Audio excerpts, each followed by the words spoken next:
Okay, so if you remember what we talked about yesterday, we talked about the reactions with the Industrial Revolution. We had the development of the Communist Party, we had the ideas of socialism and utopian communities come out, but that biggest one is that development of the Communist Party. We're seeing new government ideals stem from the Industrial Revolution, and then we're going to lead into a second Industrial Revolution. So now that's what we're going to talk about today, is the second Industrial Revolution, as well as the global economy. Okay. So in the 1870s, a second Industrial Revolution began in Britain. That's where it started. And this one focused on steel, chemicals, and improved transportation and communication. So the first Industrial Revolution was more focused on textile industries, much like cotton.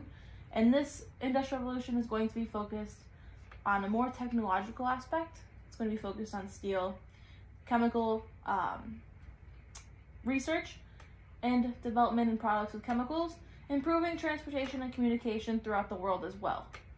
So this Industrial Revolution is going to see more of a technological aspect rather than a textile industry. So the second Industrial Revolution focuses on technological innovation rather than textile factory innovation. We already have the factories, now we're improving what we're making in them. Okay. So the Bessemer process, which is going to convert iron into steel, is going to increase steel production while reducing costs. So steel is going to replace iron by 1900. So the Bessemer process, converting iron into steel, this is going to make the costs for steel and for this production a lot cheaper. And then it's going to increase steel production as well. So we're going to be able to make more of it at a lower cost. So this is where we start to see the rise in creation of skyscrapers and city skylines because of this Bessemer process and the creation of steel, or the use of steel. So we have increased steel production, making it cheaper. Germany led the expansion of the chemical industry, so with soaps, dyes, fertilizers, and explosives. So we have the second Industrial Revolution beginning in Britain, and they're going to have a role with that Bessemer process. And now we have Germany is going to expand in the chemical industry. So they're going to utilize chemicals in soaps and in dyes, fertilizers. It's going to help crop production, and then explosives as well. Any questions on that? So chemical industry, Germany, steel, transportation, much of Britain. Coal and steam are going to give way to electricity, oil, and gasoline. So we're going to see the use of electricity, oil, and gasoline, or the use of coal and steam, bring out these products and these uses. Coal especially being one of those natural resources that Britain has a lot of. Steam, we've talked about the use of steam power yesterday. I think it was Tuesday. We talked about the use of steam power. So we're going to see that be utilized more. It's going to bring out electricity, the use of oil, and the use of gasoline as well. And then in the early 1800s, Alessandro Volta and Michael Faraday discovered how to produce electricity. The dynamo was the first electrical generator, so that use of coal and steam is going to help these two men discover how to produce electricity.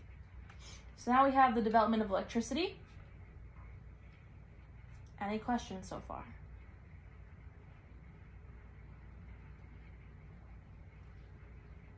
Okay.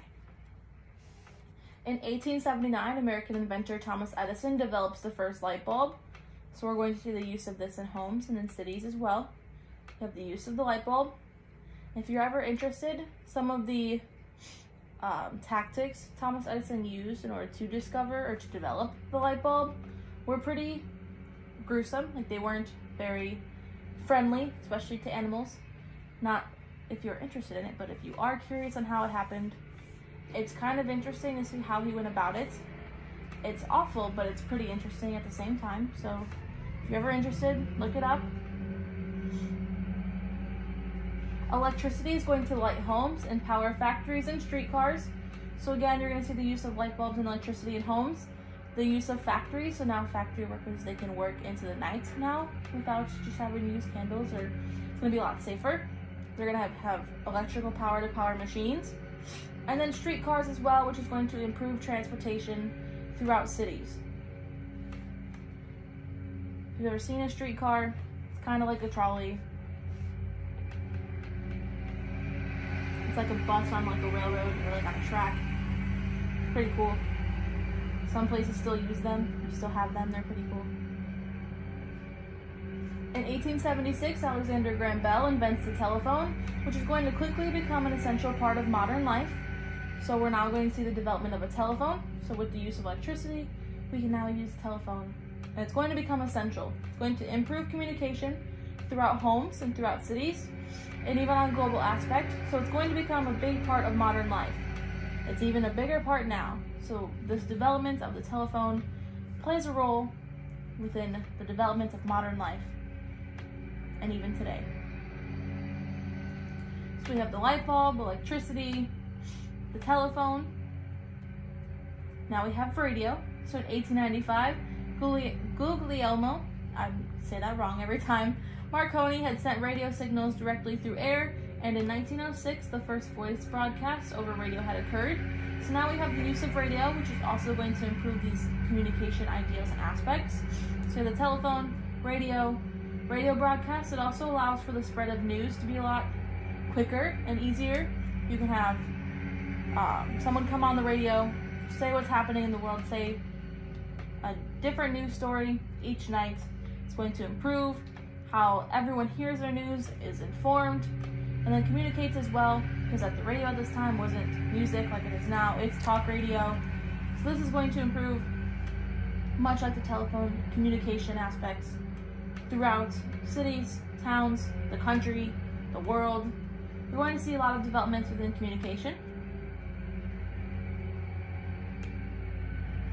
In the 1870s, German Nikolaus Otto invented the internal combustion engine, and Gottlieb Daimler built the first gasoline-powered automobiles. So now we have an internal combustion engine and gasoline-powered automobiles as well. So you're going to see that development in terms of transportation. So now we have a use of an automobile and how it runs. Are there any questions on any of those so far?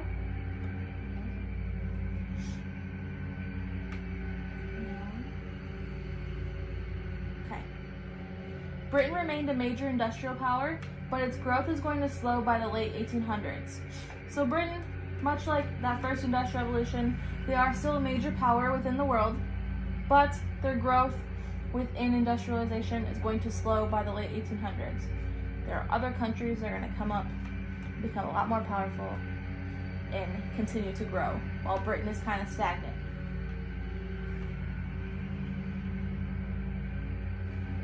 Germany and the United States emerged as new and formidable industrial rivals for Britain.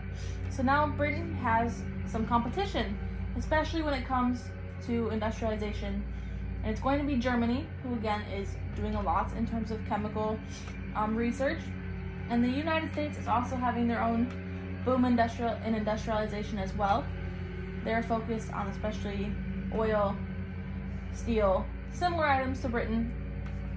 But the United States has a lot wealthier people involved with these companies. So we're going to see some competition in terms of industrialization for Britain. The wealth gap between industrial and non-industrial nations is going to grow during the Second Industrial Revolution. So this map shows that the darkest blue countries are those that are most industrial today. In the United States, it's the most industrial country, and the average household income is $54,462. And then in the Congo, it's the least industrial country and has an average household income of $231. So you can see this extreme wealth gap that is going to continue to grow throughout the Second Industrial Revolution. You have countries that have the means to industrialize and those that don't, and those that don't are going to be the ones that are going to suffer in terms of the wealth gap.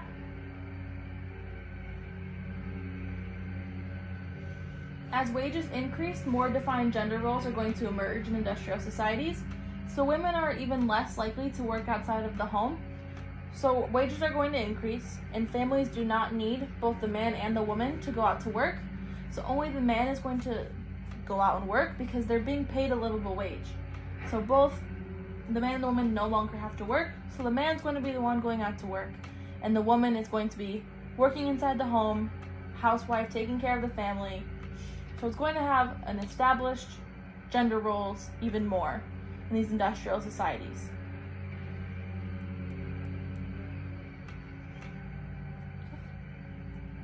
So we're going to see now the emergence of the global economy. These industrialized countries are going to be trading and interconnecting with each other. So we're going to see that now. Industrialization fundamentally altered the production of goods around the world over the course of the 18th and 19th centuries. So industrialization, it alters the production of goods because goods are now able to be made faster, more efficiently, and at a cheaper rate. So this is going to change throughout the world in these industrialized countries over the course of the 18th and 19th centuries. So again, goods are faster to make, it's much more an efficient process, and it's a lot cheaper. New global trade and production patterns are going to emerge that integrates the global economy. These industrialists had sought raw materials and markets, so your industrialists are going to be looking for other areas or countries that are going to have these raw materials to help them make their finished goods, their finished products. They're going to be looking for new markets to trade within, to buy and sell within. So they're going to see an establishment of new global trade routes and production patterns that's going to integrate these global economies. So these economies and all these other countries are going to integrate and come together and work together.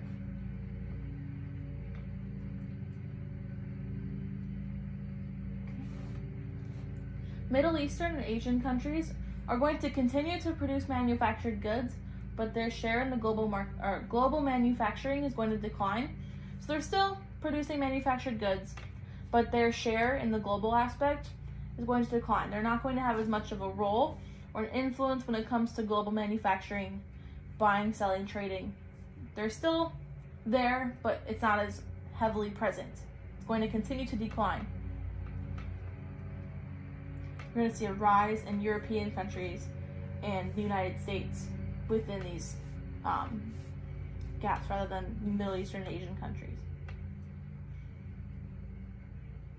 Industrialized countries that have the wealth, natural resources, and government support are going to become the economic, military, and political powers in the world. So like I just said, the United States has been a political power, military power for quite a long time, and it started during the Industrial Revolution, or became prominent during the Industrial Revolution, right? So these industrialized countries that have the wealth in order to support it, they have the natural resources that are available to them, and then their government also supports it. So these are going to be ones that are going to play a huge role and have a lot of power within the world.